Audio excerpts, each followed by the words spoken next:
And if any of you here today are not members of the AAPL, I want you to know that we want you as members. We appreciate you, and we will welcome you into the association in whatever capacity you can join.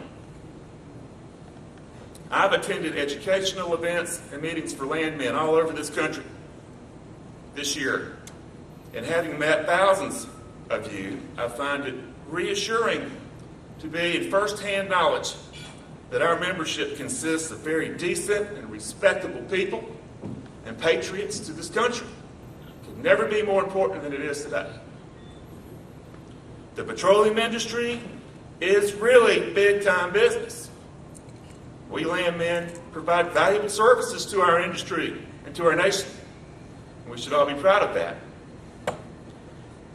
Global petroleum energy needs are forecast to grow by 30 to 60% in the next 20 years. We should expect our futures to be bright and successful, which they are and will be. And this is not wishful thinking, folks. But, like each of you, I appreciate useful information. For weeks, I considered what I could possibly share with you tonight that would be worth your time. Something really interesting and useful in addition to the information about AAPL. Well, for a starting point, I considered that recently our industry conquered technical challenges to unlock massive sources of unconventional natural gas here in the United States. And I considered that in April of last year, the USGS updated its assessment of unconventional oil shale in the Penzance Basin of Colorado to 1.5 trillion barrels of technically recoverable oil. And that the technical challenges to efficiently produce large quantities of this unconventional oil has yet to be reckoned with in North America. Well, there was a time when peaceful nuclear explosions were used and conducted for non-military purposes, such as activities related to economic development. For example, the Soviets set off 25 nukes to make canals and dams and to make cavities for underground petroleum storage. In 1965, Soviet scientists exploded 3 nuclear bombs endeavoring to stimulate the flow of oil from tar sands. The bombs were detonated within a layer of tar sands that was about 165 feet thick and 4,500 feet underground. The reported results were astonishing. Oil production in surrounding wells increased 40 to 50%. The Soviets detonated about a dozen additional nuclear bombs for oil and gas stimulation that resulted in increased production of 40 to 80%.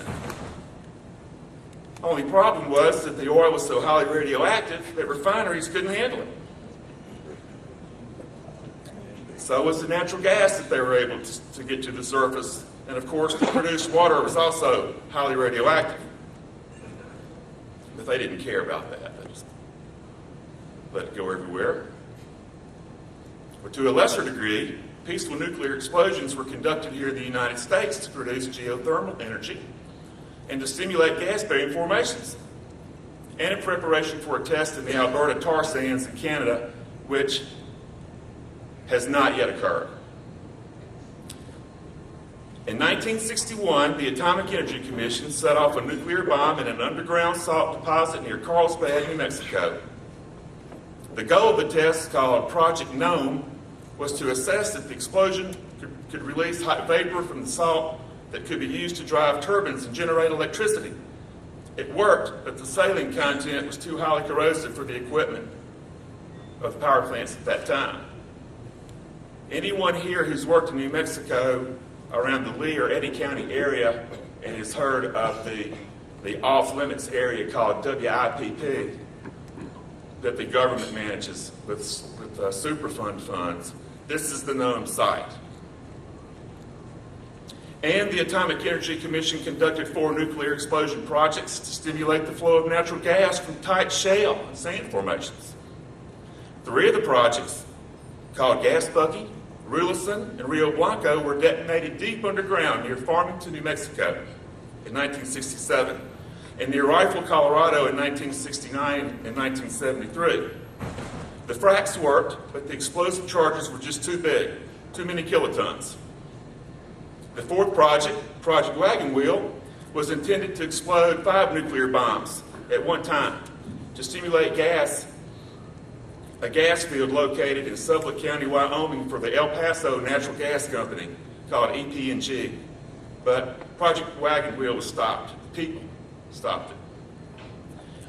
This testing during this peaceful nuclear explosion period resulted in the issue of patents. In 1972, the United States issued a patent on the Atomic Energy Commission titled Nuclear Explosive Methods for Stimulating Hydrocarbon Production from Petroliferous Formations. Pretty interesting stuff, isn't it? Y'all knew all this already, right? I thought so. And in 1973, our government, represented by the Secretary of the Navy, was issued a patent from the Canadian government with the same title. So, I had made up my mind that tonight I was going to show you this research concerning nuclear frac testing and tight gas shales. And I have links to the information, some slides and everything, but then I realized there just wouldn't be enough time. But I wanted to tell you about it, okay? And I did. And I have links to this stuff. If you want it, just let somebody know and I'll send it to you. Maybe they can put them up on your site. Very interesting.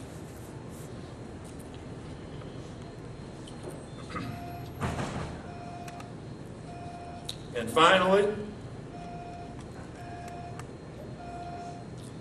folks, the United States is under pressure. Now this is serious, okay? The United States is under pressure for the Senate to ratify a binding United Nations climate change agreement. By cap and trade. These are pressures that threaten our energy and economic security and potentially our ability to maintain military superiority. Thank goodness that this week the climate change bill was staunchly rejected once again. That Kerry and Lieberman brought out of their briefcases yesterday. Only yesterday.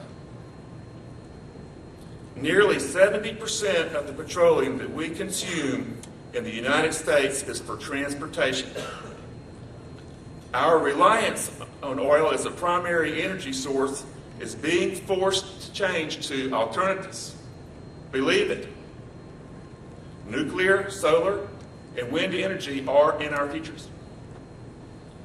But no alternative energy source will play as big a part in this transition than natural gas.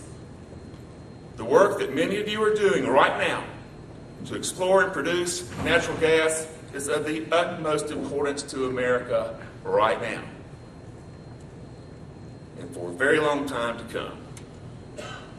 This is all the more reason for us to stay united and focused and to know that we will continue to have a significant role in leading our country towards energy security.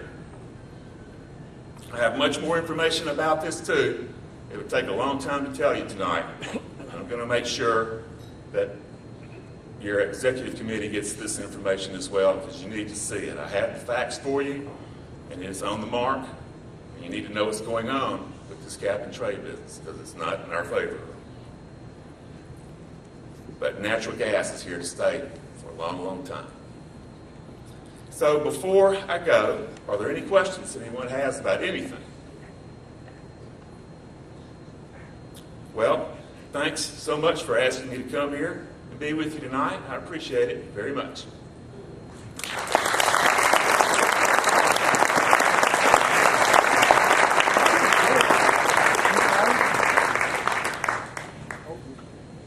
Remember, we have a couple of things here. This is to commemorate our 50th anniversary, 1959 to 2009. And we appreciate you coming up and come back again. Yes, sir. I appreciate it, Richard. All right.